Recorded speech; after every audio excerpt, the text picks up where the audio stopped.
diciptakan teranglah baru Allah bertindak. Amin. Dikatakan di sana Bapak Ibu, kalau terang tidak muncul, kalau terang tersebut tidak ada muncul terlebih dahulu, maka Allah tidak akan bisa berbuat apa-apa. Amin. Itu sebabnya kau harus muncul. Amin. Kita harus muncul, saudara, Bapak dan Ibu. Kita semua yang ada di tempat ini harus menjadi terang. Amin. Apa arti harus menjadi terang? Harus berdoa bagi bangsanya. Amin. Harus berdoa bagi kotanya sehingga Allah akan bertindak. Bapak Ibu, apa yang kita lihat secara fakta tidak akan bisa menghentikan kita untuk berdoa. Amin. Sebab kita melihat ada pengharapan. Amin. Ada selalu pengharapan hari demi hari. Sebab Allah memberikan itu kepada kau dan aku. Dan bagaimana sekarang saudara untuk Indonesia yang baru, untuk kota Medan yang baru, untuk keluarga kita, domain kita. Hanya berbicara kita mengambil waktu tidak untuk berdoa. Hanya berbicara saudara apakah terang itu muncul atau tidak. Amin. Itu sebabnya saudara, ini ditentukan oleh kita. Amin. Apakah gereja mengambil tempatnya untuk berdoa kepada Allah untuk perubahan. Amin. Untuk pemulihan bangsanya. Dan apakah kita siap hari ini Bapak Ibu? Lambaikan tanganmu apabila engkau siap. Amin. Berikan kemuliaan bagi Allah. Bapa, kami bersyukur untuk hari ini Tuhan. Kami akan berjumpa dengan Engkau melalui firman-Mu. Ya Allahku, bukakan pikiran kami Tuhan. Bukakan hati kami Tuhan. Biarkan kami melihat, biarkan kami mendengar, biarkan kami mengerti kebenaran-Mu pada pagi hari ini ya Allah. Sebab kami katakan kami mau Tuhan menjadi terang. Kami mau Tuhan menjadi garam. Kami mau Tuhan kami hidup sebagai tembok bagi kota dan bangsa kami. Sebab kami melihat ada harapan yang baru. Selama firman-Mu muncul, selama firman-Mu datang. Ya Allahku yang hidup, berkati kami semua yang ada pada tempat ini Tuhan. Hingga kami siap Tuhan menjadi alat-Mu Tuhan. Untuk bagaimana Indonesia yang baru, kota Medan yang baru akan dipulihkan Tuhan. Akan dipulihkan ya Allah. Keluarga kami akan dipulihkan, kondisi kami akan dipulihkan. Selama ada terang yang muncul, selama ada terang yang muncul. Berikan tepuk tangan bagi Allah kita Bapak Ibu. Mari bangun, mari siapa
kondisi apapun.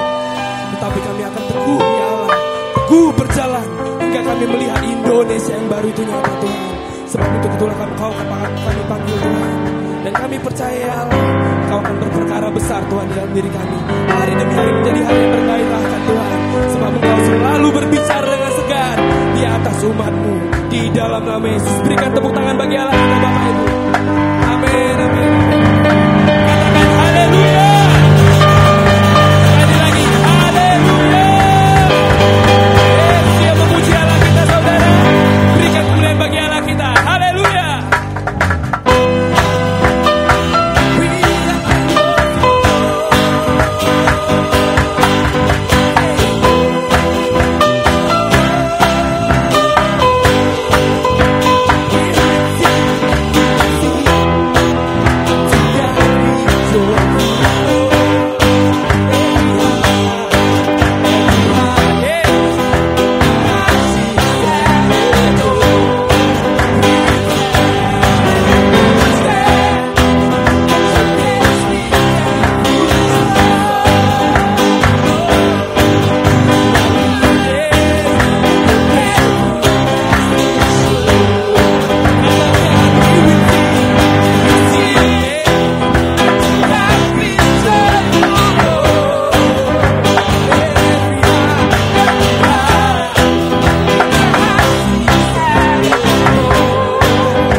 engkau mau dipakai untuk dia, untuk tujuan kerajaannya, kalau engkau mau, Allah akan mencurahkan kuasa kepada engkau, untuk kau dapat berkata-kata, untuk kau dapat menginjili, untuk kau dapat mengunjungi, untuk kau menjadi berkat di domainmu.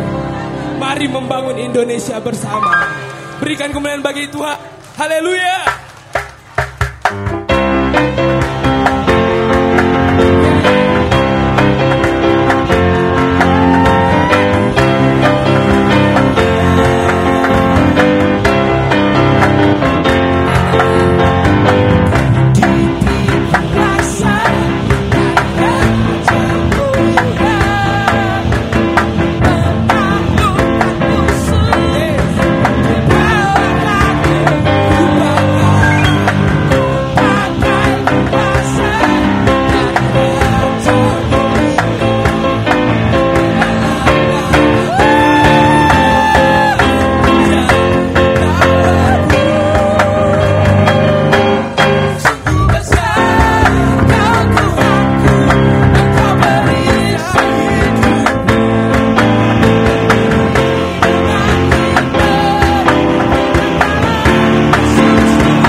Curahkan roh-Mu lebih lagi dari yang sebelumnya Tuhan.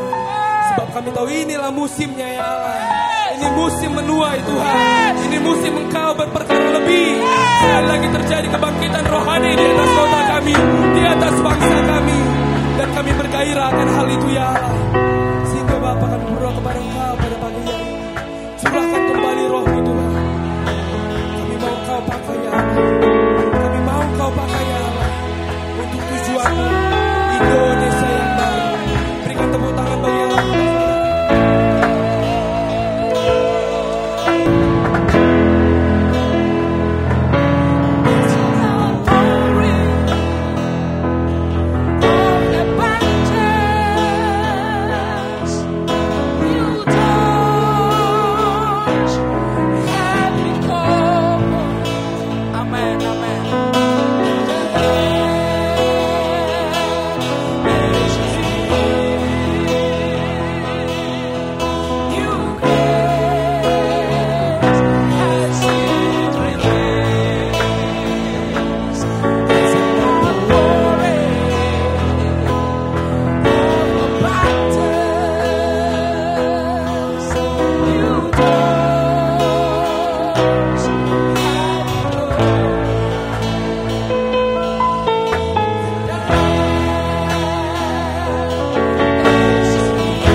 dalammu engkau akan merasakan betapa Dia kuat mempesonamu. Dari dalammu, sebab Dia di dalammu. Dari dalamku, sebab Dia di dalamku. Dia akan makin kuat mempesonamu. Kau akan berkata, dunia ini kuanggap sampah dengan segala keindahannya, karena kau tahu keindahan Allah di dalammu. Daud dengan segala istananya, dengan segala yang dia punya, dengan segala kemegahan yang dia peroleh dari kemenangan demi kemenangan, karena dia mengenal Allah, dia berkata, lebih baik di pelataran-Mu ya Tuhan. Segala keindahan, segala kemewahan, segala hal yang ada di dunia ini dia peroleh. Tapi dia tiba di satu titik, lebih baik di pelataran-Mu daripada di tempat lain. Kita akan tiap hari merasakan anugerah ini. Tiap hari kita akan merasakan pesona ini, sehingga kita tahu Allah kita lebih indah dari apapun.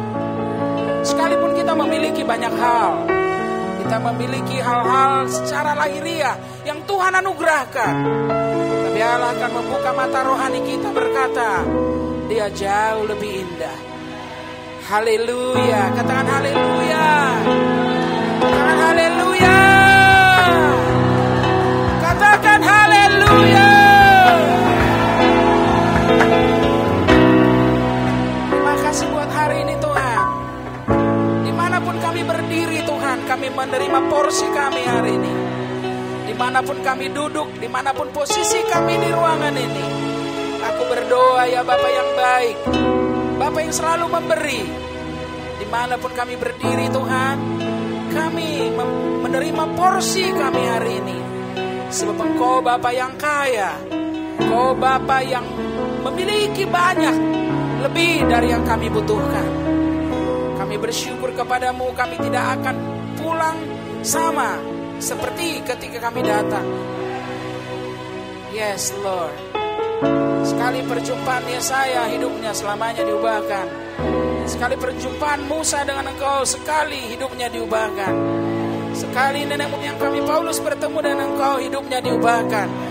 Dan hal yang sama, hal yang sama, hal yang sama, ketahuilah hari ini, hal yang sama akan terjadi padamu, akan terjadi padamu, akan terjadi padamu, akan terjadi padamu.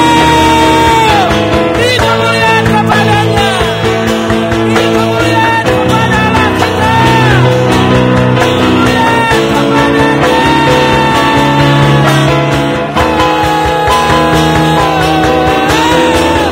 Teriakan haleluya, teriakan haleluya.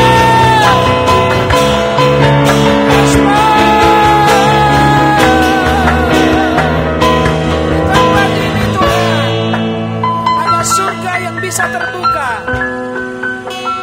Kami menutup pintu neraka, kami menutup aroma musuh di tempat ini. Dalam nama Yesus, yang bisa masuk adalah Raja Kemuliaan, yang bisa terbuka adalah pintu surga. Dan di dalam nama Yesus yang percaya, bersama-sama katakan amin.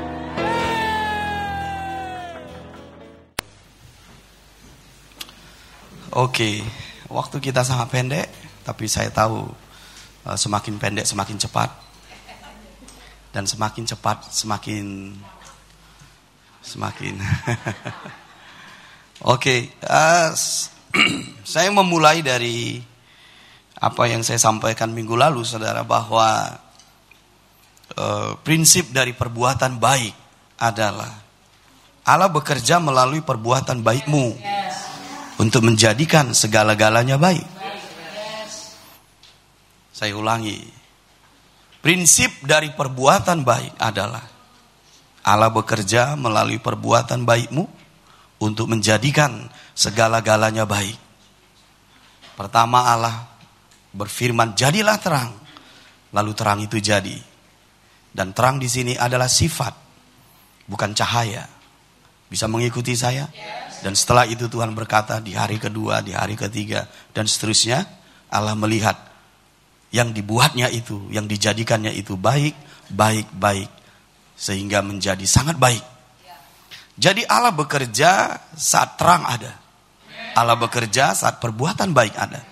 Karena perbuatan baikmu adalah terang. Itu yang sebenarnya. Dan saudara tahu bahwa Allah mau kita hidup di dalamnya? Ya, Allah mau kita hidup di dalamnya. Jadi kalau kita ingin membuat Tuhan tersenyum, membuat Tuhan senang, sama seperti seorang anak yang membuat ayahnya tersenyum. Pasti ayahnya tahu bahwa anaknya sedang melakukan yang dia suka, yang dia mau sesuai kehendaknya. Jadi kita ini anak-anak Allah, anak-anak Bapa. Jadi kalau kita mau membuat Bapa kita tersenyum, Bapa kita senang dan berkata, engkau anakku yang kukasihi, sama seperti dia berkata kepada Yesus, engkau anakku yang kukasihi, lakukan yang dia mau. Apa yang dia mau? Supaya engkau hidup di dalamnya. Apa itu? Perbuatan baik yang dia persiapkan sebelumnya. Saya mau kita buka dulu itu Efesus pasal yang kedua. Efesus pasal yang kedua. Di situ disebutkan saudara dengan terang benderang apa yang Tuhan kehendaki dalam hidup kita ini sebagai buatan Allah.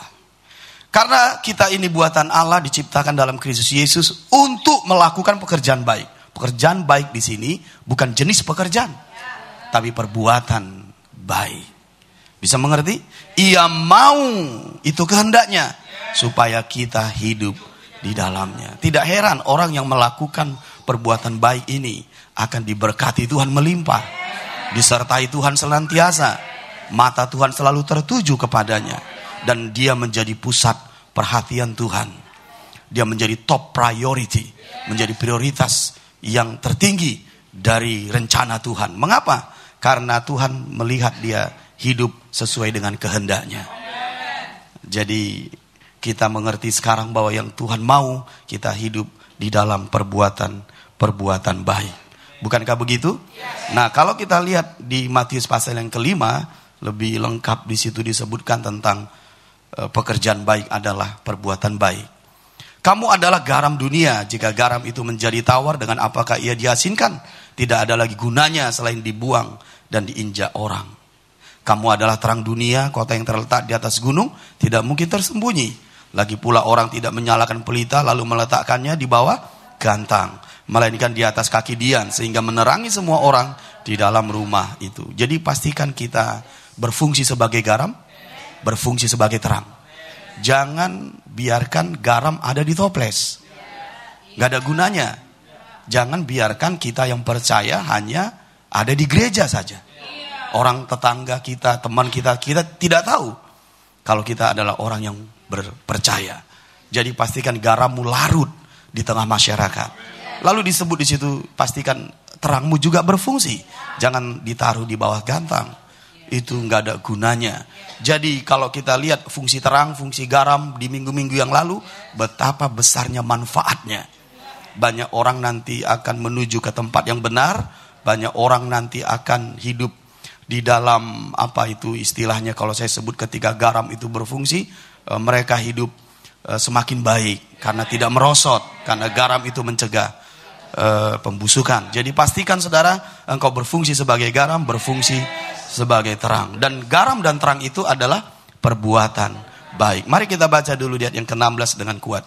Demikianlah hendaknya terangmu bercahaya di depan orang, supaya mereka melihat perbuatanmu yang baik dan memuliakan Bapamu yang di sorga. Perbuatan baik adalah pekerjaan baik tadi di Efesus 2 ayat 10. Karena itu dari bahasa Inggris yang sama, yaitu good works. Bisa mengerti? Nah, jadi saya kembali dari pernyataan saya yang pertama tadi, bahwa prinsip dari perbuatan baik adalah Allah bekerja melalui perbuatan baikmu untuk menjadikan segala-galanya baik. Jadi Allah memerlukan perbuatan baikmu. Dan perbuatan baik yang pertama yang kita tahu minggu lalu adalah doa, doa, dan doa. Maka sebagai bapak di rumah, saya berkata padamu sekarang, dan jawab saya dengan senyuman yang paling manis yang pernah kau buat selama hidupmu. Apa itu? Sudahkah kau melakukan doa yang saya sampaikan minggu lalu? Saya bilang senyuman, bukan yes. Alright. Yeah. Tapi gak apa-apa lah. Rumah Tuhan penuh pengampunan. Siapa di sini yang melakukan apa yang saya sampaikan mengenai doa minggu lalu dan dia sudah mulai menghidupinya? Boleh angkat tanganmu? Wah, indah sekali tangan-tangan yang terangkat. Mengapa saudara? Karena doa itu ternyata sangat powerful sekali.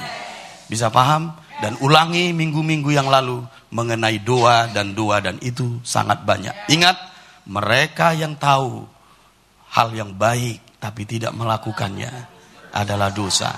Jadi kalau kita tahu doa adalah perbuatan yang baik, doa itu bisa menjamah anak-anakmu, doa itu bisa menjamah suamimu atau istrimu, domainmu, masyarakat Indonesia, maka lakukanlah. Karena Allah akan bekerja saat engkau berdoa. Nah, kalau kita tidak melakukannya, yaitu tidak menyenangkan hati Tuhan. Bisa paham? Dan malah itu disebut dosa oleh kitab Yakobus. Bisa paham? Nah, saya ingin menyampaikan kepada kita minggu ini apa perbuatan baik yang kedua. Perbuatan baik yang kedua adalah memberitakan Injil. Oh, Papa memberitakan Injil. Ya. Saya sudah tahu. Bisa kita ke nomor ketiga? Karena kalau kalian ingat minggu-minggu yang lalu, sejak they are sent kita bicara memberitakan Injil. Memberitakan Injil. Tapi tahu kalian, lihat saya. Hari ini saya akan membagikan padamu bagaimana cara praktis dan ada rahasianya. Karena saya tidak berkhotbah di sini dengan mengulang khotbah saya. Ada sesuatu yang akan disingkapkan Tuhan buat kita di sini. Sehingga kau akan sangat praktis untuk memberitakan Injil dimanapun kau berada. Ada amin? Dan mari ikutin. Ini bukan khotbah yang diulang, sekalipun ini adalah hal yang berminggu-minggu kita dengarkan di rumah ini. Bukankah begitu? Nah, jadi yang pertama apa? Doa. Yang kedua adalah memberitakan Injil. Saudara masih ingat gak Filipus yang pergi ke Samaria? Oh kan, saking seringnya itu kita khotbahkan. Semua serempak berkata, ya. Kemana Filipus pergi? Ke Samaria. Apa arti Samaria? Tempat pencampuran. Ketika Filipus memberitakan Injil di Samaria, tempat pencampuran menjadi tempat sukacita. Ayat itu berkata di Kisah pasal yang ke-8, sangatlah besar sukacita di kota itu.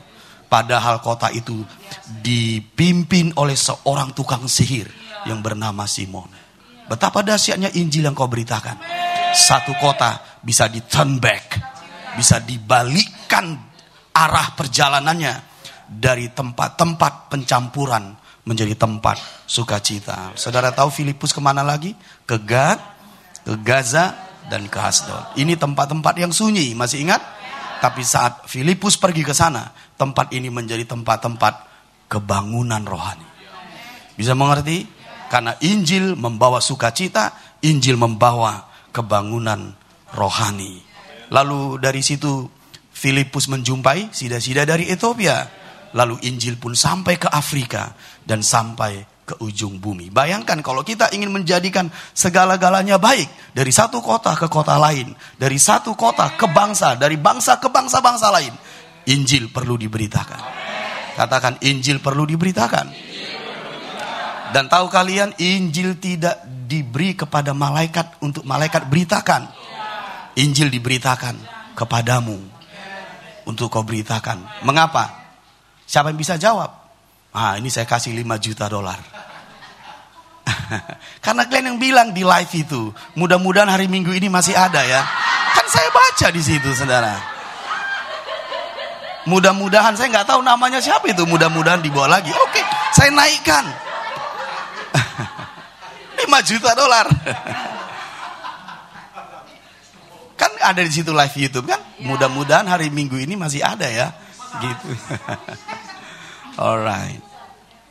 Kenapa berita Injil tidak diberikan kepada malaikat tapi diberikan kepadamu?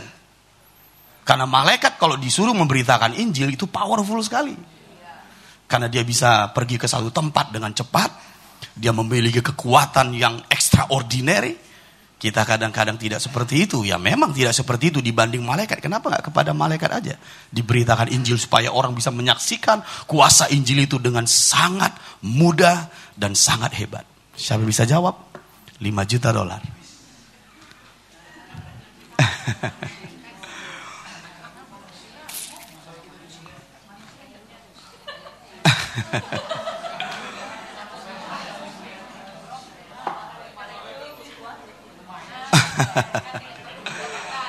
Saudara, perhatikan saya. Kalau kalian ingat kita adalah Kristus. Kita lahir dari Yesus. Ingat, Adam yang pertama adalah makhluk yang hidup. Adam yang terakhir adalah roh yang menghidupkan. Jadi setiap kali engkau adalah Kristus memberitakan Injil, Injilmu itu bisa menghidupkan. Kalau mereka percaya, bisa paham? Malaikat tidak disebut roh yang menghidupkan, tapi engkau adalah disebut roh yang menghidupkan. Jadi saat kau berkata, Yesus adalah Tuhan, Yesus adalah Tuhan, dan mereka percaya, mereka menjadi ciptaan yang baru. Sama seperti kau percaya, kau menjadi ciptaan yang baru. Mereka juga akan percaya dan menjadi ciptaan yang baru. Mengapa? Karena engkau adalah roh yang menghidupkan. Yesus menghembuskan nafas hidup kepada murid-muridnya. Terimalah ini, terimalah roh yang baru, yaitu roh Kristus. Supaya engkau menerima Roh Kudus. Masih ingat itu? Jadi, mengapa Yesus bisa lakukan itu? Dia roh yang menghidupkan. Engkau adalah keturunannya. Sehingga Injil ini diberitakan kepadamu untuk kau beritakan pada yang lain. Katakan kanan kiri, tanpa kita tidak ada yang lain membawa mandat ini. Engkau adalah Kristus. Engkau adalah Kristus. Kita adalah Kristus. Pengharapan akan kemuliaan. Beritakan Injil supaya segala-galanya baik. Amin 2 kali. Nah, mari kita lihat Roma pasal 10. Roma pasal 10 ayat yang ke-9. Kita ikuti dulu ini sampai saya nanti memberitakan sebuah rahasia bagaimana kita bisa memberitakan Injil dengan praktis, tapi dampaknya sangat besar, saudara. Besar sekali. Mari kita lihat dulu Roma pasal 10 ayat 9. Roma pasal 10 ayat yang ke-9. Sudah sampai? Sebab jika kamu mengaku dengan mulutmu bahwa Yesus adalah Tuhan dan percaya dalam hatimu bahwa Allah telah membangkitkan Dia dari antara orang mati, maka kamu akan diselamatkan. Bukankah ini kasih karunia yang besar? Engkau diselamatkan bukan karena perbuatanmu, tapi karena imanmu. Indah sekali, bukan? Bukan karena perbuatan baikmu, tapi karena imanmu. Apa itu iman? Percaya dan mengaku. Ayat 10. Karena dengan hati orang percaya dan dibenarkan, dan dengan mulut orang mengaku dan diselamatkan. 11. Karena kitab suci berkata, barang siapa yang percaya kepada Dia tidak akan dipermalukan atau diselamatkan. Itu maksudnya. 12. Sebab tidak ada perbedaan antara orang Yahudi dan orang Yunani, karena Allah yang satu itu adalah Tuhan dari semua orang, kaya bagi semua orang yang berseru kepadanya. Bisa amin 2 kali. Dia kaya bagi semua orang. Dia tidak membeda-bedakan. Bisa paham? Berkatnya, keselamatannya, kasihnya turun kepada semua orang yang percaya. Ayat yang ke-13. Sebab barang siapa yang berseru kepada nama Tuhan akan diselamatkan. Karena yang berseru itu yang mengaku. Percaya dan mengaku. Percaya dan berseru akan diselamatkan. Indah sekali, bukan? Indah sekali, sebab Yesus yang melakukan semua ini. Sehingga oleh percayamu kita diselamatkan. 14. Tetapi bagaimana mereka dapat berseru kepadanya jika mereka tidak percaya kepada Dia? Betul atau tidak? Betul dong, karena yang percaya yang berseru. Yang tidak percaya, ya mana mungkin berseru? Bisa mengerti maksudnya ini? Lalu lanjut. Bagaimana mereka dapat percaya kepada Dia jika mereka tidak mendengar tentang Dia? Iya dong, karena iman timbul dari pendengaran. Bisa paham maksud saya? Bagaimana mereka berseru kalau tidak percaya? Bagaimana mereka percaya kalau tidak mereka mendengar? Bisa mengikuti ini? Lanjut lagi. Bagaimana mereka mendengar tentang Dia jika tidak ada yang memberitakannya? Ya jelaslah. Kalau nggak ada yang pergi memberitakan, bagaimana mereka mendengar? Bagaimana mereka percaya? Bagaimana mereka berseru? Bagaimana mereka diselamatkan? Perlu kita memberitakan. Bisa paham? Ayat 15. Dan bagaimana mereka dapat memberitakannya jika mereka tidak diutus? Sebab ada tertulis, betapa indahnya kedatangan mereka yang membawa kabar baik. Engkau ditunggu seluruh makhluk. Engkau pembawa kabar baik. Karena Injil itu kabar baik. Olehmu semua kaum di muka bumi menerima berkat. Bagaimana caranya mereka menerima berkat? Dengan Injil yang kau beritakan. Karena mereka akan diselamatkan. Bagaimana kalau kita tidak pergi? Bagaimana kalau kita tidak diutus? Bagaimana kalau kita tidak memberitakan? Tidak ada orang yang percaya. Tidak ada orang yang berseru. Tidak ada orang diselamatkan. Kalau tidak ada orang diselamatkan, kejahatan tetap. Dosa tetap. Kegelapan tetap. Pertanyaan saya, apakah semuanya baik? Tidak. Jadi Injil membuat hal-hal yang baik. Makanya Injil itu adalah perbuatan baik. Kita tidak bisa bersembunyi, kita tidak bisa menolak siapa diri kita.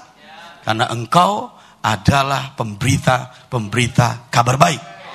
Engkau diutus supaya mereka percaya dan berseru. Bisa paham maksud saya di sini? Baik. Nah, saya ingin membagikan praktisnya begini, saudara. Bagaimana praktisnya dan rahasia supaya kita bisa memberi dampak yang besar saat memberitakan Injil. Kita ambil 2 contoh dulu, saudara.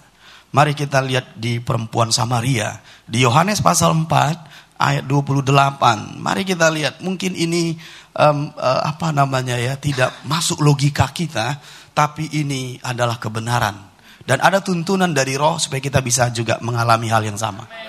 Siap mengikutinya? Nah, ayat 28, perhatikan di situ. Maka perempuan itu meninggalkan tempayannya di situ, lalu pergi ke kota dan berkata kepada orang-orang di situ, "Mari, lihat di sana, ada seorang yang mengatakan kepadaku segala sesuatu yang telah kuperbuat. Mungkinkah dia Kristus?" Maka mereka pun pergi keluar kota lalu datang kepada Yesus. Dan kalau kita lihat di ayat yang ke-33, lompat. Bukan ayat 33, saudara. Kita lihat ayat 40.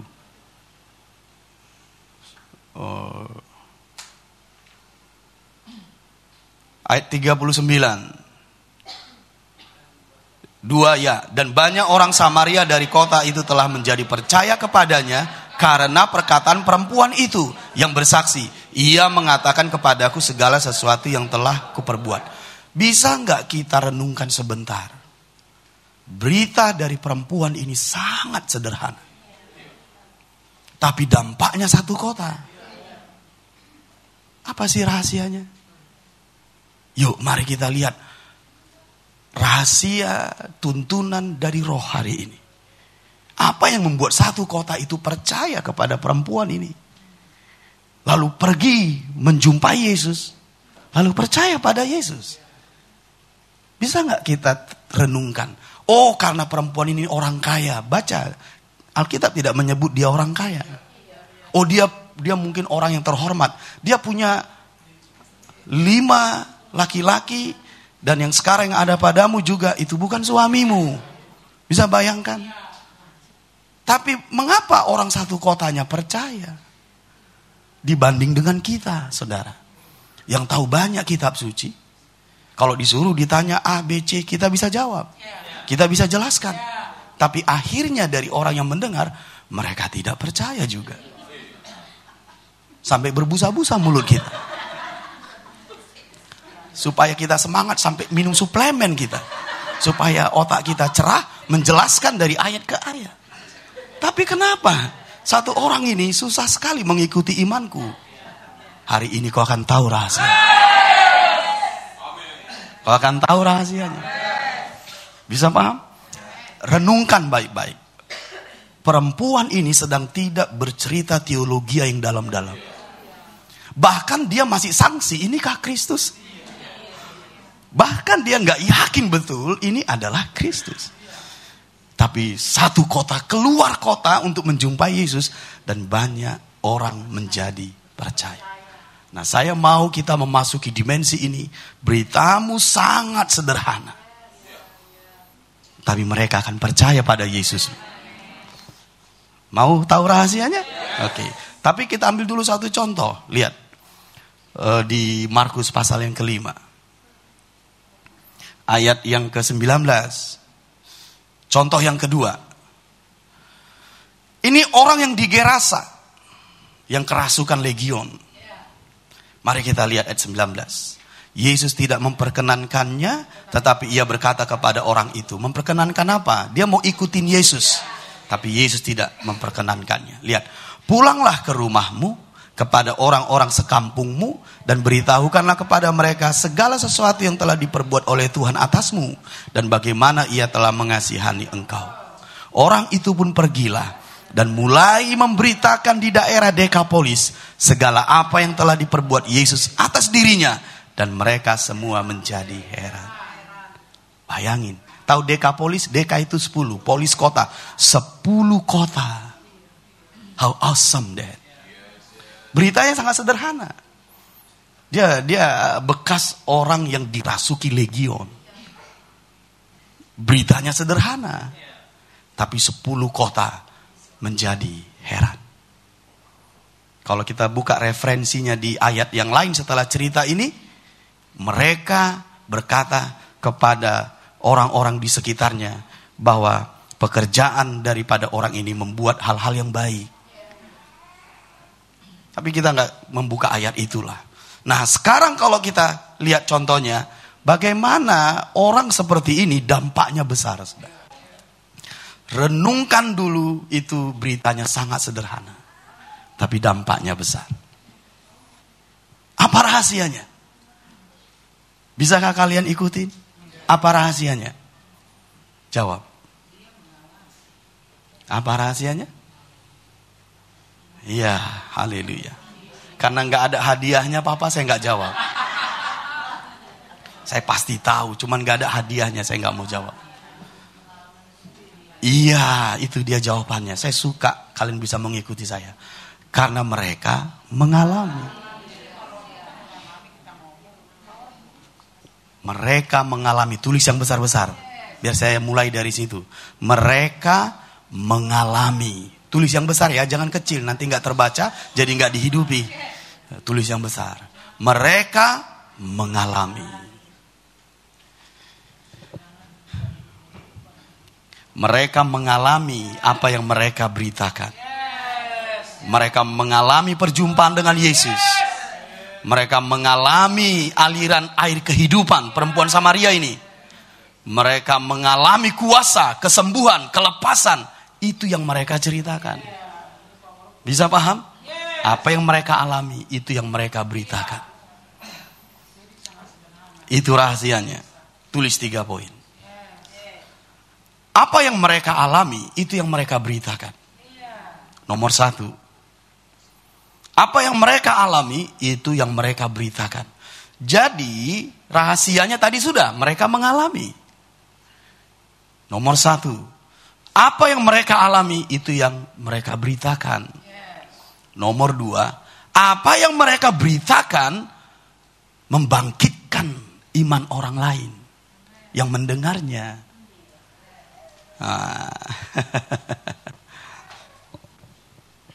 Saya ulangi, nomor 1. Apa yang mereka alami, itu yang mereka beritakan. Nomor 2, apa yang mereka beritakan membangkitkan iman orang yang mendengarnya. Nah, saya mau jelaskan nomor 2. Sangat praktis seperti ini, saudara. Misalnya, engkau habis mandi. Bisa mengikuti contoh ini? Praktis sekali, dengerin aja. Engkau misalnya habis mandi.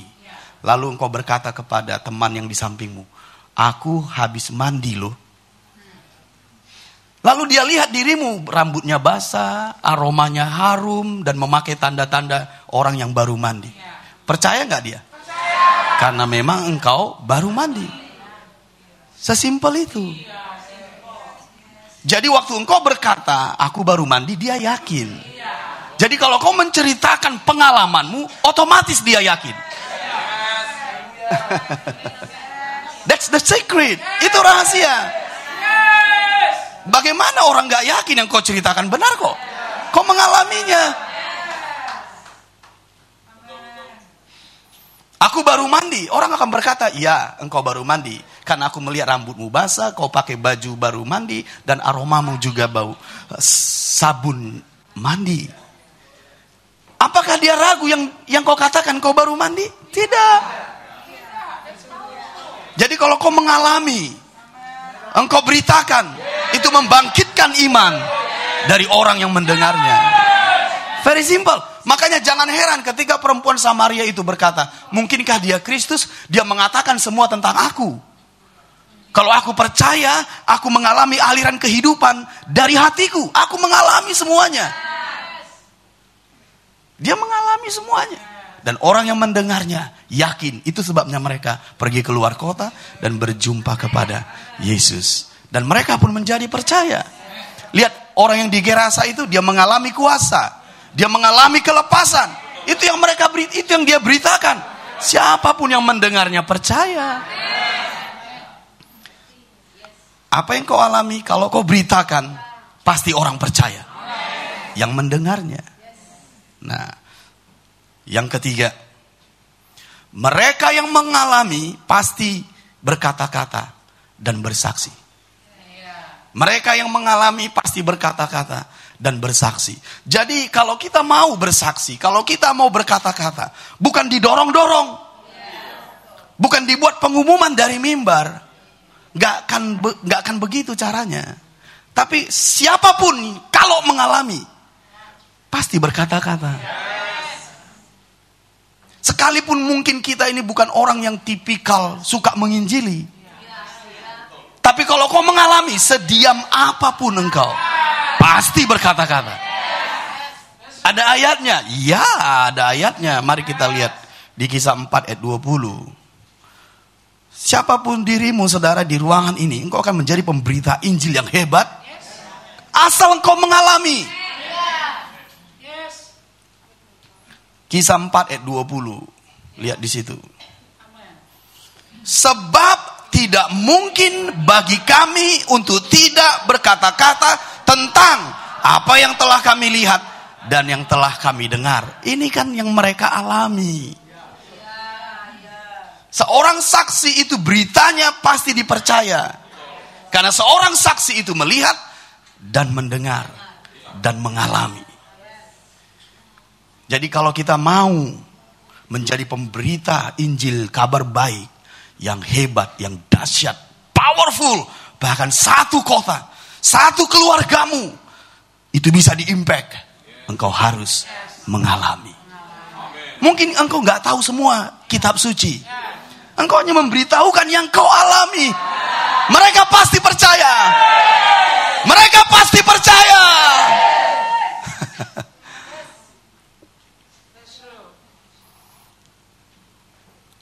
Oke, baik. Itu kuat tapi belum yang terkuat. Apa yang terkuatnya? Ini dia. Dengarin saya. Apakah engkau sekarang mengalami? Coba semua kita yang duduk di ruangan ini. Ini hamba-hamba Tuhan ini. Para pelayan Tuhan. Yang punya hati yang passion dengan Tuhan. Bahasa rohnya pun kuat sekali. Pertanyaan saya, apakah kau sekarang mengalami? Siapa di sini yang mengalami? Coba angkat tangan. Oke, baik. Mari kita tutup dalam doa supaya kita langsung segera memberitakan yang kau alami di kota ini. Supaya minggu depan kita ibadah udah gak muat lagi nih. Mari pemain musik, biar kita berdoa. Jangan nanti minggu depan kita gak melihat dampak-dampak besar seperti perempuan Samaria ini. Makanya saya yakin ini akan menjadi dobrakan besar bagi kita setelah hari ini. Sangat sederhana tapi besar kuasanya. Apakah engkau mengalami? Mengalami apa, Bapak? Perjumpaan dengan Tuhan. Mengalami apa, Bapak? Kuasa Tuhan. Mengalami apa, Bapak? Aliran kehidupan di batinmu. Mengalami apa, Bapak? Pekerjaan roh. Mengalami apa, Bapak? Kebebasan, kemerdekaan, sukacita yang besar. Mengalami apa, Bapak? Mengalami hal-hal yang ilahi dalam dirimu. Saat aku mendengarkan firman, aku seperti memakan roti, lezat di mulut-mulutku. Saat aku mendengarkan firman, aku merasakan tulang-tulangku kuat. Saat aku mendengarkan firman, aku tidak peduli masalahku, karena aku percaya Tuhan menjawabnya. Aku mengalami realita dari pekerjaan roh. Itu maksud saya. Apakah kau mengalami? Oh, haleluya. Pertanyaan saya ulangi. Apakah kau mengalami yang saya sampaikan itu? Ya, amin. Bapak, terima kasih buat hari ini. Kami akan pergi menceritakan pengalaman kami ini. Dalam nama Yesus. Amin. Mungkin Papa maksudmu kan begini kan. Pengalaman kami itu kecil. Perjumpaan-perjumpaan dengan Tuhannya kecil. Apalagi kuasa yang kami alami juga kecil. Rasa lapar dan haus kami juga masih kecil.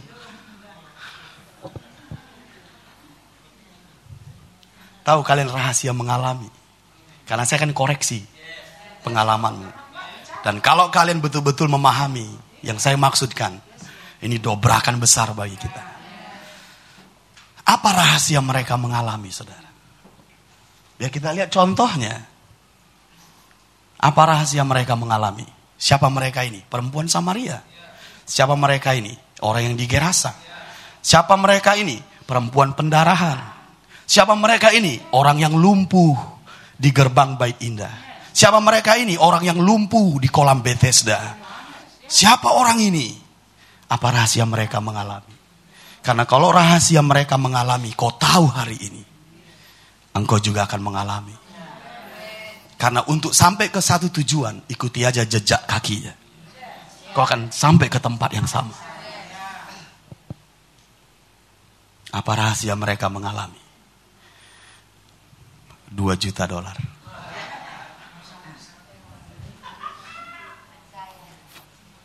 Percaya. Haleluya. Amin. Mari kita ambil percayanya, taruh di hati, coba. Haleluya, percaya.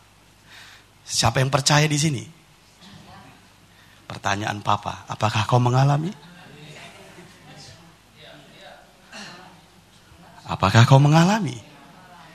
Siapa di sini yang percaya Tuhan Yesus? Percaya kitab suci? Apakah kau mengalami? Ya, kembalilah kita berdoa lagi. Saya hanya ingin mengukur pengalamanmu, itu maksud saya.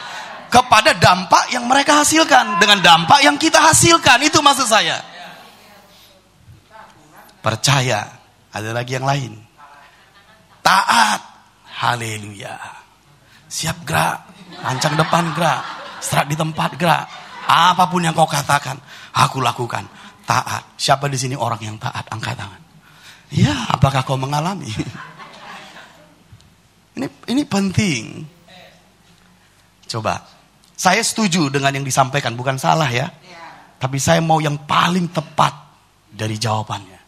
Apa rahasia mereka mengalami? Percaya dan lakukan. Oh, digabung Pak ya. Completeness.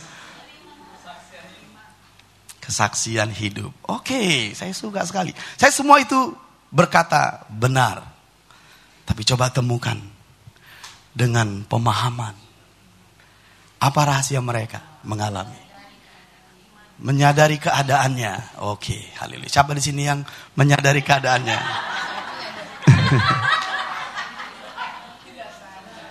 Masih ada $2 juta. $2 juta. Apa? Beriman, ya, percaya dan lakukan, beriman.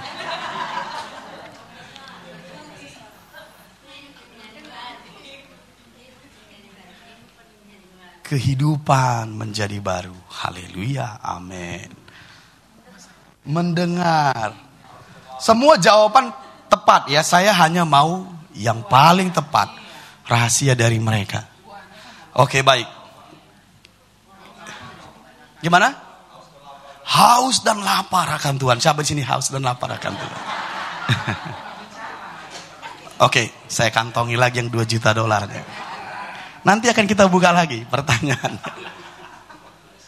Perhatikan saya, karena saya akan sampaikan. Rahasia mereka mengalami adalah berjumpa dengan Yesus.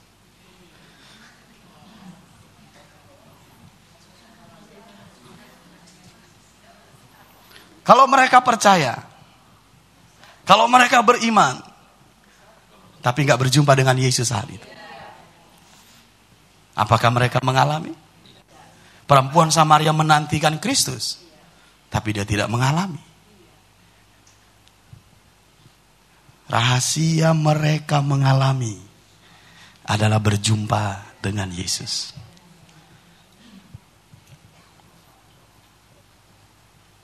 Kalau kau percaya, kau beriman seperti yang tadi, tapi tidak berjumpa dengan Yesus. Ingat apa yang dikatakan di Lukas pasal 19.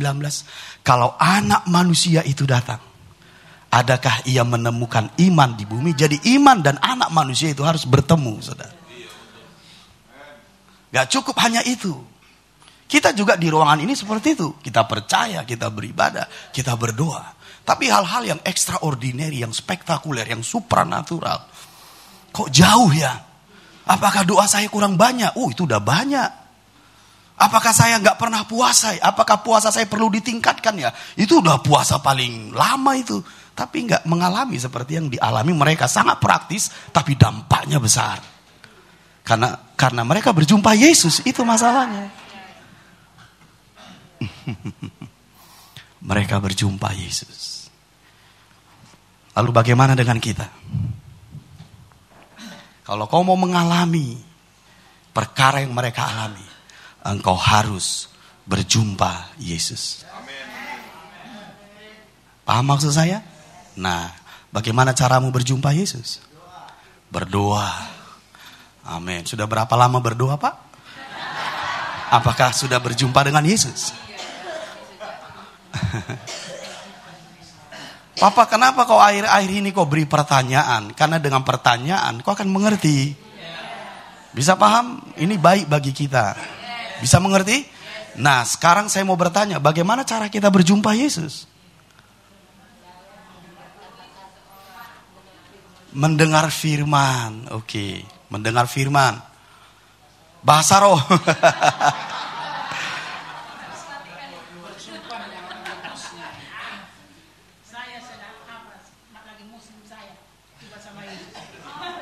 Apa? Pada saat waktu kami muslim. Oh, waktu kami muslim berjumpa dengan Yesus. Oh, ya, oke. Mendapat pewahyuan. Percaya pada pemberitaannya. Ini siapa? Orang yang diutus.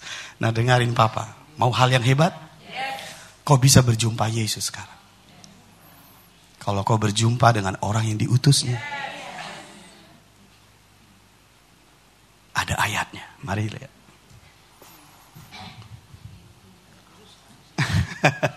Jadi kita bisa mengalami yang mereka alami. Ya, kalau kau berjumpa dengan Yesus. Tapi sekarang Yesus enggak kami lihat, Papa. Kami melihat Yesus dari kitab suci. Makanya kami belajar kitab suci. Benar. Kami bisa berjumpa dengan Yesus kalau aku berdoa dengan khusyuk dan puasa. Benar. Tapi mari yang dikatakan Yesus, bagaimana kita bisa berjumpa dengannya. Mari lihat. Matius pasal 10. Ini rahasia mengalami. Hebat sekali, saudara. Matius pasal 10. Ayat 40. Siap? Ini pemberitaan Injil yang harus kau masuki rahasianya supaya kau bisa sehari-hari sangat praktis. Karena gak mungkin engkau tidak bersaksi karena kau mengalami. Dan setiap berita yang kau alami itu kau beritakan. Itu membangkitkan keyakinan orang. Siap? Matius 10:40. Perhatikan. Barang siapa menyambut kamu, ia menyambut aku. Dan barang siapa menyambut aku, ia menyambut dia yang mengutus aku. Clearkah di sini?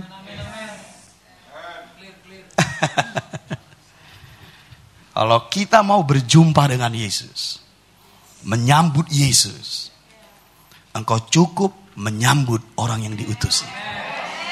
Kata kamu di situ adalah orang yang diutusnya. Very simple. Bahkan kalau kita menyambut orang yang diutusnya, kita menyambut Yesus. Kalau kita menyambut Yesus, kita menyambut Bapa. Itu Yesus yang mengatakan loh. Bisa mengikuti saya? Jadi bagaimana kita berjumpa dengan Yesus? Berjumpa dengan orang yang diutusnya. Kalau kau berjumpa dengan orang yang diutusnya, dan kau percaya, dan kau beriman, seperti yang kau sampaikan tadi, engkau akan mengalami. Yang kau sebut tadi itu benar. Mendengar dan melakukan, taat. Tapi itu kalau kau lakukan pada orang yang diutusnya, engkau akan mengalami.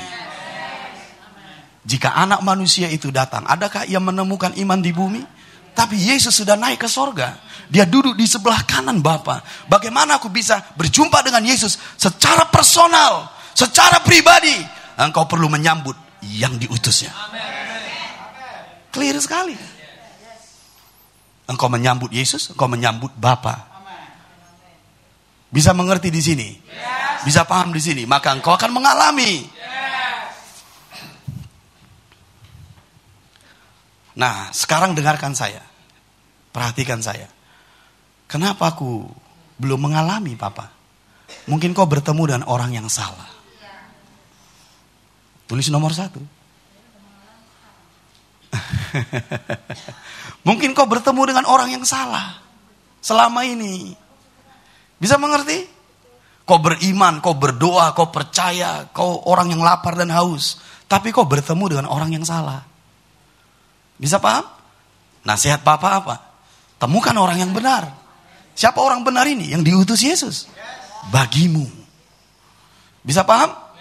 Yang kedua, mungkin kau belum menemukan. Temukan. Itu nasihat saya. Bisa paham? Tadi yang pertama apa? Mungkin kau bertemu dengan orang yang salah. Makanya harus hati-hati saudara mengikuti orang. Percaya orang. Engkau harus benar yakin ini orang yang diutus Tuhan padaku. Yang kedua, ya mungkin kita belum menemukan. Makanya saya bilang banyak orang Kristen tahu baik sekali hatinya. Percaya dengan Tuhan. Berdoa, punya disiplin rohani yang tinggi. Tapi dalam pengalaman dia minim. Mungkin dia nggak mengikuti siapapun. Nggak itu hukumnya, nggak itu polanya saudara. Mungkin kita nggak mengikuti siapapun. Bisa mengerti? Karena dia harus bertemu. Imanmu dan anak manusia itu harus bertemu saudara. Bisa mengerti maksud saya? Nah jadi mungkin dia belum bertemu. Yang kedua, iya mungkin belum menemukan. Yang ketiga, mungkin engkau sudah menemukan. Tapi belum mengalami. Mengapa? Siapa di sini yang sudah menemukan? Nah, kenapa belum mengalami? Karena ayat itu berkata, kau perlu menyambutnya. Jadi itu bergantung padamu. Apakah kau menyambutnya? Itu pertanyaannya, saudara. Mari kita lihat Yesus supaya kalian mengerti di sini. Matius pasal 13. Kalau kau bertemu dengan orangnya, apakah hatimu benar menyambutnya? Lihat saudara, itu bergantung pengalaman. Saya kasih cerita tentang Yesus. Matius 13 ayat 57. Matius 13 ayat 57. Sudah sampai? Sudah sampai? Bagus sekali. Ayat yang ke-57. Lalu mereka kecewa dan menolak dia. Siapa ini? Yesus pribadi anak Allah ini, mereka juga tidak percaya kok kepadanya. Bisa paham maksud saya? Mereka menolak dia. Bisa mengerti? Nah, lanjut lagi. Maka Yesus berkata kepada mereka, seorang nabi dihormati di mana-mana kecuali di tempat asalnya sendiri dan di rumahnya. Dan karena ketidakpercayaan mereka, tidak banyak mujizat yang diadakannya di situ. Apakah Yesus benar yang diutus? Tapi kenapa mereka enggak mengalami? Karena mereka tidak menyambutnya.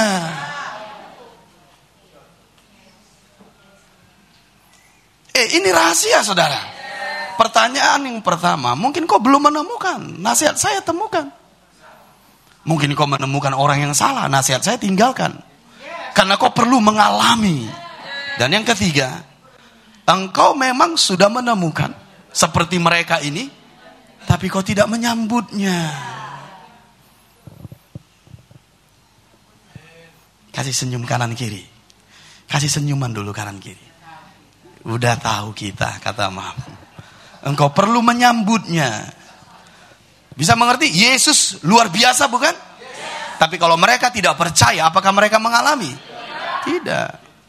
Nah, Papa, aku mau lebih clear lagi. Ini kan Yesus yang diutus Bapa.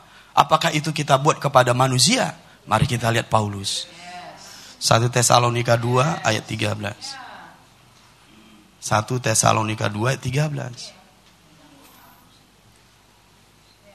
1 Tesalonika 2 ayat 13. Bisa 5 menit lagi? Ini 5 menit yang harus kalian konsen. Saya menyebutnya ini rahasia. Tapi enggak kita temukan. Ada di situ. Tapi kita enggak temukan. Kita berpikir dengan doa, membaca firman. Itu saja. Makanya realita hidup kita saksikan. Ya menjadi orang percaya yang biasa-biasa. Tidak seperti yang di kitab suci. Kadang iman mereka sangat sederhana. Masalahnya mereka bertemu Yesus. Coba lihat orang yang sakit kusta itu Tuhan. Tuhan, jika engkau mau, engkau dapat mentahirkan aku. Aku mau, jadilah tahir. Seketika tahir. Nggak ada iman yang besar di situ, saudara. Seperti iman kita ini pakai puasa lagi. Karena dia berjumpa Yesus. Itu rahasianya. Engkau punya iman yang besar, tapi kau perlu berjumpa Yesus. Lukas pasal 19 dulu. Saya mau ini betul-betul rahasia ini kita hidupi, saudara. Lihat ya, Lukas pasal 18. Lukas pasal 18 ayat yang ke-8. Lukas 18 ayat yang ke-8. Sudah sampai? Aku berkata kepadamu, ia akan segera membenarkan mereka. Kuat baca, setelah itu 2 ya. Akan tetapi, jika anak manusia itu datang, adakah ia mendapati iman di bumi? Kalau enggak ada, seperti mereka tadi, enggak ada mujizat. Sekalipun Yesus itu yang diutus. Atau sebaliknya. Bisa mengerti maksud saya? Kita punya iman tapi enggak bertemu dengan orang yang diutus Tuhan. Enggak terjadi juga, saudara. Ini rahasia. Nah, lihat saya baik-baik. Katakan perempuan Samaria. Pergi kemana dia? Ke sumur Yakub. Sumur Yakub itu, Yakub adalah nenek moyang mereka. Gambaran dari mana mereka mendapat sumber rohani. Dari nenek moyang mereka. Tapi Yesus datang membawa sumber rohani yang baru. Dari sumber rohani yang lama, perempuan Samaria itu tidak ada terobosan apapun. Tiap-tiap hari dia datang ke situ dan dia tetap haus. Tapi Yesus datang sebagai sumber rohani yang baru dan berkata, ini waktu terobosan bagimu. Jika engkau percaya kepadaku, dari dalam hatimu akan mengalir aliran air hidup. Bisa mengerti maksud saya? Kalau dia punya iman menantikan Kristus, harusnya dia berjumpa dengan Kristus saat dia meminum sumur Yakub, nenek moyangnya. Bisa mengerti maksud saya? Kata klik yang paling hebat di sini adalah bagaimana kau menyambut. Kalau kau tahu itu yang diutus Tuhan. Ini rahasia, saudara. Lanjut, kita lihat di situ. Ayat yang ke-8 kita baca sekali lagi. Karena saya mau akhiri 5 menit lagi. Mari kita baca dengan kuat. Lukas 18:8. Aku berkata kepadamu, ia akan segera membenarkan mereka. Akan tetapi, jika anak manusia itu datang, adakah ia mendapati iman di bumi? Jadi imanmu dan orang yang diutus Tuhan harus bertemu. Baru miracle datang. Baru mengalami datang. Makanya kita nggak perlu susah-susah sebenarnya. Dengan iman kita dan doa kita dan disiplin rohani kita. Engkau perlu mencari yang diutus Tuhan bagi. Bisa paham? Dan kau sambut dia. Kau menyambut Yesus. Bisa mengerti? Nah, mari kita lihat kembali. Tadi saya menyebut Yesus. Betulkah Yesus yang diutus Tuhan? Tapi mereka nggak menyambutnya. Apakah mereka mengalami? Tidak, saudara. Supaya kita bisa mengerti. Sekalipun itu yang diutus Tuhan bagimu, tapi kalau kau nggak menyambut. Seperti kalian yang di ruangan ini. Kau percaya bahwa papamu itu diutus Tuhan bagimu. Tapi kalau hati kita tidak benar, kita familiar, kita biasa, sekalipun imanmu besar, gak terjadi apapun. Dua hal ini harus ketemu, saudara.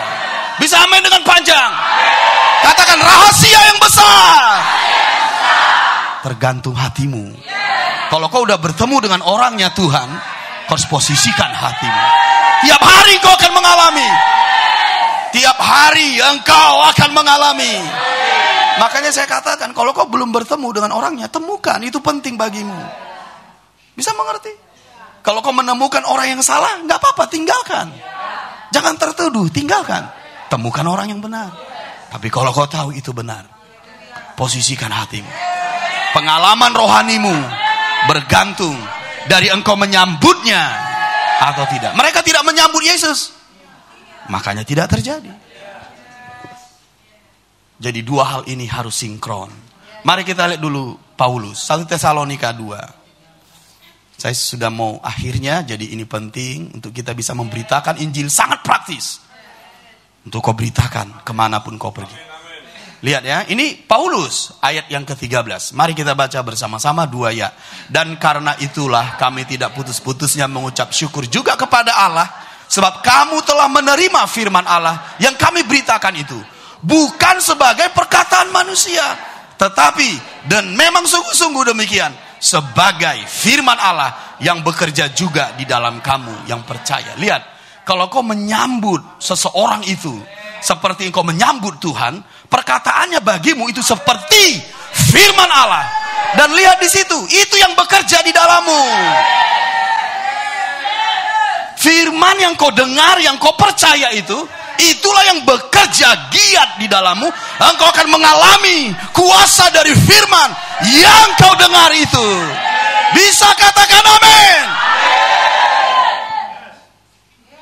Lihat di situ, itu yang bekerja. Coba lihat. Sebagai firman Allah yang bekerja juga di dalam kamu yang percaya. Yang percaya kepada siapa? Iya, kita semua percaya pada firman Allah. Tapi kalau kita gak percaya dengan orangnya Tuhan yang diutusnya bagimu, engkau tidak menjadikannya itu sebagai perkataan manusia biasa, itu akan terjadi padamu. Saya akan berdoa untuk kalian. Supaya setiap hari saat kau berdoa, kau mengalami Tuhan. Saat kau berdoa, kau melihat sorga terbuka. Mengapa itu bisa terjadi padamu? Karena firman Allah yang saya beritakan kepadamu, kau percaya. Dan itu akan terjadi padamu. Dan kau hanya memberitakan apa yang kau alami saat kau berdoa pagi. Kau akan menceritakan apa yang kau alami saat kau membaca firman. Mendengar MP3, itu aja kau beritakan. Orang akan percaya. Satu kampung akan percaya. Haleluya. Sebab apa yang kau alami, kalau kau beritakan, itu membangkitkan iman mereka yang mendengarkan. Kuasa pengalaman itu adalah kunci sebagai pemberita kabar baik. Bisa mengerti maksud saya? Oke, lanjut. Nah, lihat di situ. Mari kita lihat, itu sebagai firman Allah. Nah, mari kita lihat dulu Galatia 4 ayat 14. Ini apostolik, saudara. Rahasia apostoliknya di sini. Galatia 4 ayat 14. Sudah bisa mengikuti? Yuk kita baca bersama-sama. Sungguh pun demikian keadaan tubuhku itu. Ini Paulus ya. Paulus. Yang merupakan pencobaan bagi kamu. Namun kamu tidak menganggapnya sebagai sesuatu yang hina dan yang menjijikkan. Tetapi kamu telah menyambut aku. Bisa paham? Sama seperti menyambut seorang malaikat Allah. Malahan sama seperti menyambut Kristus Yesus sendiri. Manusia kan? Tapi bagaimana mereka menyambut orang yang diutus Tuhan? Itu menentukan intensitas rohani mereka, pengalaman rohani mereka, kehidupan rohani mereka. Makanya kalau mereka menyambut Paulus sama seperti menyambut Tuhan. Makanya bagi mereka firman yang diberitakan Paulus seperti firman Allah. Bagaimana kalau firman Allah itu kau dengar seperti firman Allah? Sederhana, jadilah terang, terang itu jadi. Apapun yang kau dengarkan jadi, itu akan jadi padamu. Haleluya. Nah, hebat Yesus? Hebat Paulus? Bagi mereka yang percaya kepadanya, hebat mereka alami? Tapi dengarkan, sekalipun Paulus disambut seperti itu, tapi banyak juga orang yang tidak percaya. Sama seperti Yesus tadi. Mereka juga menolak Yesus, mereka juga menolak Paulus. Jadi jangan kita berpikir ini, aku hanya percaya kalau orangnya benar. Sebaliknya juga bisa terjadi. Orangnya benar tapi tetap engkau tidak percaya.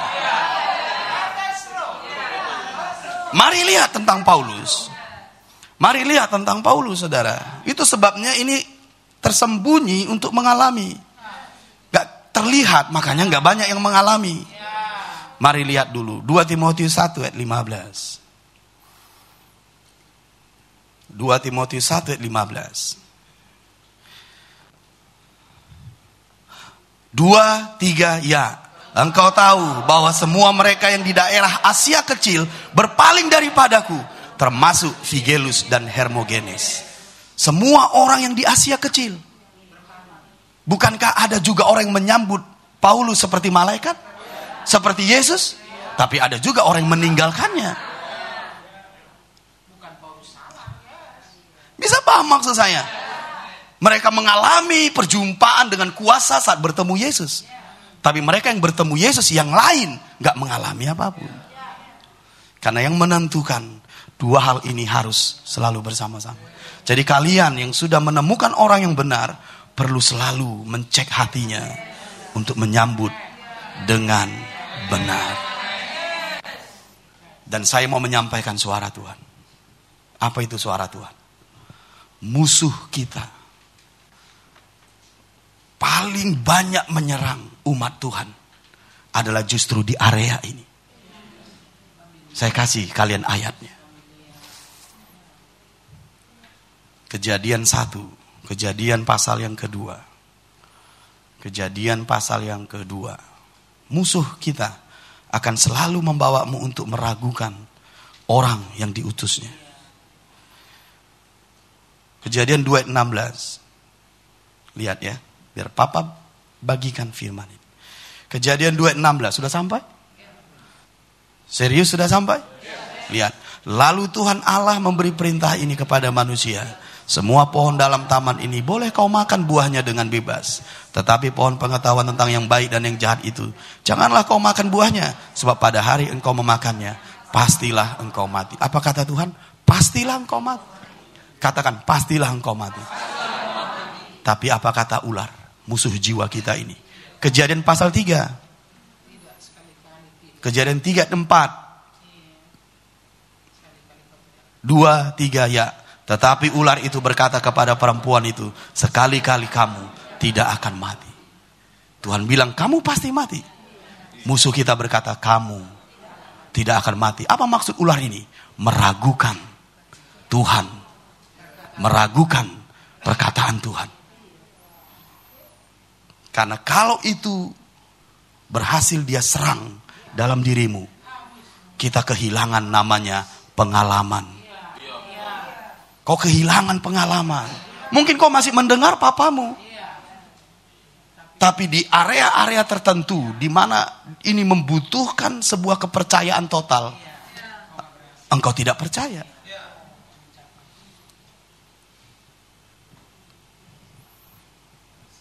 Karena musuh selalu menyerang kita di keraguan-raguan. Makanya kita bersandar kepada pengertian kita, bersandar kepada kitab suci, bersandar kepada doa-doa kita, tapi kita tidak lagi percaya kepada yang diutusnya. Karena engkau mendengarkan ular, sekali-kali kamu tidak akan mati. Makanya dengarkan Papa, ini hari terobosan. Kalau kau percaya, tidak ada hal yang terlalu sukar untuk kau hadapi. Mujizat yang besar akan kau alami. Hal-hal yang supranatural akan kau alami. Itu suara Tuhan bagi kita. Bisa paham? Saya tahu kau punya iman. Kau punya doa. Kau punya rasa lapar dan haus. Perempuan Samaria itu juga haus. Tiap-tiap hari dia keluar, tapi dia haus lagi. Sampai dia menemukan seorang yang diutus Tuhan. Baru dia ketemu. Engkau orang-orang benar. Engkau harus bertemu dengan orang yang diutus Tuhan. Dan sambut dia seperti kau menyambut Tuhan. Engkau akan mengalami. Ular akan berusaha untuk menyusupi ini. Sehingga kita jadi kembali lagi saat-saat kita berhadapan dengan hal-hal yang gak kita setuju. Dengan yang kita anggap baik. Yang kita tahu dan seterusnya. Apa yang Papa sebut tadi kita kehilangan? Pengalaman. Kalau kau kehilangan pengalaman, kau kehilangan kesaksian. Hanya seorang saksi yang boleh bersaksi, saudara. Kita bisa memberitakan, tapi belum tentu saksi. Karena saksi itu yang mengalami. Apa yang kami lihat, apa yang kami dengar, itu yang kami beritakan. Itulah saksi. Jadi tahu kalian, saya tutup di sini. Apa kuasa dari kesaksian? Pengalaman dengan Tuhan. Kalau kau mau mengalami dengan Tuhan Yesus, kau harus sambut yang diutus Yesus. Kalau kau mau mengalami Bapa yang murah hati itu, engkau perlu menyambut yang diutus Tuhan bagimu. Jadi kalau kau menyambut orang yang diutus Tuhan, justru kau mengalami Tuhan, saudara. Justru kau mengalami Tuhan. Bukan mengalami saya, mengalami Tuhan. Itu dahsyatnya. Siapa yang mengutus Yakub ke Padan Aram? Ishak. Pergi ke Padan Aram, ambil istri dari sana. Taat nggak Yakub? Tapi di Betel dia berjumpa Tuhan kan? Jadi engkau melakukan, mentaati, tapi sesungguhnya engkau mengalami Tuhan di saat perjalanan hidupmu, ke domainmu, kemanapun kau pergi, engkau mengalami Tuhan, mengalami kuasanya, mengalami sorga. Itu baik bagimu. Dengarin saya, bukan sayanya, tapi ini cara membukanya. Saya tidak mungkin menarikmu untuk diri saya arabakabahai. Tapi kalau kau percaya, justru kau berjumpa dengan Tuhan. Papa harus seperti Yesus. Ya masalahnya di sana mereka juga menolaknya, nggak terjadi apapun. Jadi sudahlah. Saya ingin berdoa bagimu. Kalau kau percaya, ini terobosan besar bagimu. Tidak ada hal yang mustahil. Bukan itu bahasanya. Tidak ada yang mustahil. Akan yang tidak, tidak ada yang mustahil. Iya. Mungkin musik, kita perlu musik. Tidak ada yang mustahil bagimu. Ini hari terobosan. Dengarin, kau perlu mengalami terobosan supaya ada yang kau beritakan. Kau perlu mengalami Tuhan supaya ada yang kau beritakan.